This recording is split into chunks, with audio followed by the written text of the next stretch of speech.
inilah yang dinamakan Gang Tempe, yang semula itu bahwa di sini itu adalah Gang Kemuning. Tempe itu sebenarnya gampang, cuma nggak semua orang itu bisa produksi tempe gitu. Makanya memang benar pengrajin tempe itu benar-benar harus ngerumat tempe itu melebihi ngerumat anak. Tiap harinya itu apa ya, dilus-lus gitu loh. Menyampaikan untuk produk keripik tempe di wilayah kami, yaitu di wilayah RT 9 RW 8, Kelurahan Kramat Pela, Kebayoran Baru, Jakarta Selatan. Inilah yang dinamakan Gang Tempe, yang semula itu bahwa di sini itu adalah Gang Kemuning. Dengan maraknya pengrajin keripik tempe ini, maka disebut Gang Tempe. Bahkan sampai saat ini banyak tempe yang gelantungan seperti ini nih, contoh ya. Ya, tempe seperti ini nih. Ya, bergantung seperti ini, juga bahan bakunya ini dari saya ya. Kedelai ini sudah bersih. Ini yang dinamakan tempe apa ya? Tempe murni. Ya. Jadi di sini ada variasi, ada keripik tempe, juga ada tempe murni. Kalau ini itu bahan baku pembuatan tempe murni maupun keripik tempe. Ini kedelai ini bukan kedelai lokal, tapi ini kedelai impor. Impornya dari mana? Impor ini kedelai ini dari Amerika. Makanya kadang-kadang naik turun harga itu.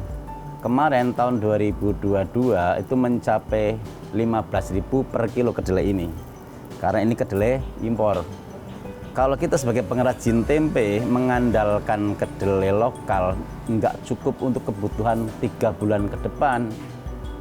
Makanya Indonesia itu selalu diimpor kedelai dari Amerika ini. Nah, terus belanjanya dari mana? Bahwa kedelai ini kita belanja dari Kopti. Kopti itu kepanjangan dari Koperasi Tahu Tempe. Harga juga mahalan kedelai lokal. Kalau kedelai impor itu 11,28, kedelai lokal bisa sampai 12 lebih. Perbedaannya berarti kan 70.000 per kilo. Nah, kalau kita habisnya sehari 100 kilo lebih, kan bisa buat untuk yang lain. Contoh, buat karyawan, buat nambah-nambah ragi, kan gitu. Ya, ini awal untuk pembuatan tempe murni, yaitu ini drum stainless. Yang dulu pada tahun 1980 bahwa pengrajin tempe pakainya drum oli. Ya, sebagaimana orang umum pasti tahu bahwa pengrajin tempe itu pakai drum oli, ngerebusnya di pinggir kali. Ya, itu awal pengrajin tempe. Dan setelah 2000 ke sini, alhamdulillah sekarang pengrajin tempe sudah mulai artinya rajin dan mulai higienis. Ya, sekarang udah pakai drum stainless ya, dan untuk yang redam juga pakainya jembung. Artinya bukan drum lagi, ini pakai jembung yang artinya pakai atom gitu loh. Ya. Jadi nggak kayak dulu lagi, nggak kayak tahun 80-an. Ini drum stainless ini bisa muat 90 sampai 100 kilo sekali ngerebus. Ya. Nah, jadinya berapa kalau 100 kilo? 100 kilo bisa menjadi 175-180 kilo. Itu setiap 100 kilonya. Dan setelah direbus, lamanya itu 2,5 jam, diangkat dan direndam di jembung ini. Ya. Direndam berapa hari? Di jembung ini direndam kira-kira sekitar 17-18 jam. Baru dicuci dikemanain? Dicuci baru digiling dengan penggilingan yang sangat cepat. Ini mesin ini sangat-sangat praktis sekali. Yang dulu konon kabarnya bahwa pengrajin tempe itu diinjek-injek ya, tapi sekarang alhamdulillah pada tahun 2005-an apa 2010-2000-an itu sudah nggak pakai injekan lagi, tapi pakai mesin giling.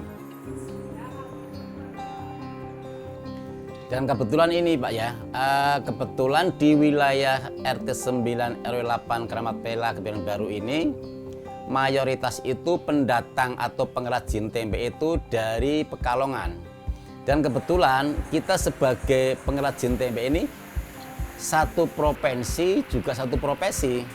satu provinsi itu dari Pekalongan, ya profesinya kita sebagai pengrajin tempe dan tempe murni. Di wilayah RT 9 RW 8 ini ada kurang lebih 160 kakak, baik perkantoran maupun pengrajin tempe. Ada berapa? Kurang lebih di sini ada 40 pengrajin keripik tempe dan tempe murni. Itu satu RT. Kalau tempe murninya kurang lebih ada 12 sampai 13. Kalau tempe keripiknya kurang lebih ada 35 pengrajin keripik tempe. Kalau saya pribadi, keripik tempe itu sehari kurang lebih 70 kilo. Itu untuk keripik tempenya. Itu usaha istri saya. Karena kita berdua itu usahanya masing-masing. Keripik tempe itu untuk istri saya, kita sebagai pengrajin tempe murni. Tempe murni berapa sehari? Saya bisa, artinya bisa produksi sehari itu 160-150 kilo per hari. Yang pertama produk tempe itu yang pertama kedelai. Yang kedua bahan bakunya ini ya, ragi, plastik, dan transportasi untuk ke pasar. Itu untuk pengrajin tempe. Kalau untuk warga sini atau masyarakat selingkungan sini, ya kebetulan yang dulunya ibu-ibu pada nganggur, sekarang kan bisa dimanfaatkan goreng. Yang dulu ibu-ibu itu pada artinya mengandalkan apa ya, suami gitu loh. Tapi sekarang itu alhamdulillah setelah adanya munculnya keripik tempe ini, ibu-ibunya pada goreng. Walaupun panas kayak apa ya, karena namanya orang nyari duit seperti itu kira-kira. Saya di sini udah 3 tahun lebih. 3 tahun lebih. Bikin tempe, keripik tempe. Kendalanya kayak cuaca gitu loh, ngaruh sama tempe. Kalau kadang dibikin raginya banyak, ntar cuacanya panas kan, kadang nggak nentu gitu cuacanya. Ya kendalanya gitu aja sih. Cukup membantu. Menurut saya cukup membantu. Yang dulunya kita nyari kerjaan susah, sekarang ya adanya keripik tempe Pak Jokowi ini gampang gitu loh. Kalau untuk packingan tergantung pesanannya. Kalau misalnya memang kadang dalam satu hari itu ada yang satu orang order 100 piece, 200 piece. Jadi kalau misalnya lagi ada tempe banyak ya kita bungkusin. Kalau misalnya nggak ada kita alihkan untuk hari berikutnya. Gitu. Tergantung pesanan.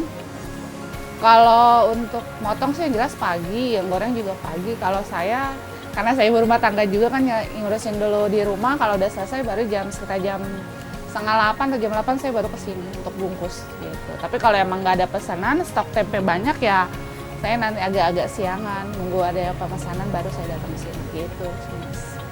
Ya kalau saya sendiri sih ngerasa kebantu ya, karena kan emang untuk nyari kerja kan emang agak susah ya sekarang gitu. Ya alhamdulillah sih dibantu sama Ibu Jokonya. Kendalanya pasti ada ya, namanya tempe itu kan ketergantungan dari jamur.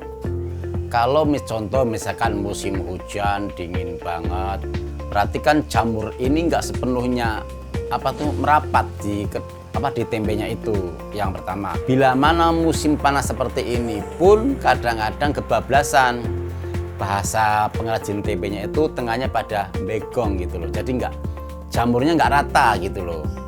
Karena apa? Karena terlalu panas. Makanya pengrajin tempe itu harus prihatin dengan apa yang digeluti, yaitu tempe.